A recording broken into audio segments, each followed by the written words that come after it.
পশ্চিমবঙ্গের সব থেকে বড় গাঁজাখোর কে?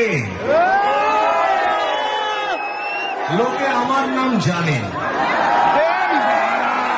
কারা এই কথাটি ছড়ালো এবং কি উদ্দেশ্যে ছড়ালো সেটা ভেবে দেখবার আমার মনে হয় সময় এসে গেছে।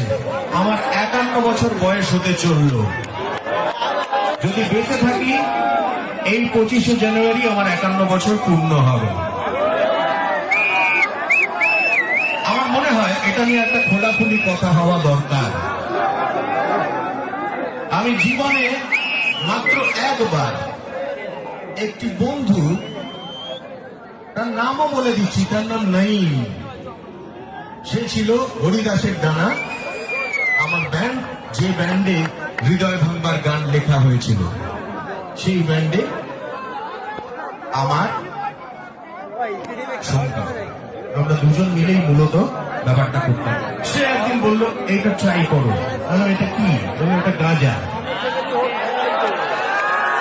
আমি খেলাম, অর্ধেক খেয়ে আমি ফেরত দিয়ে দিলাম, না ভাই ভালো লাগছে না। তারপরে অদ্ভুত একটা ঘোর তৈরি হলো এবং সেই রাতে আমার মনে হচ্ছে আমি বেঁচে আছি না মারা যাচ্ছি। খুব খারাপ লাগছে।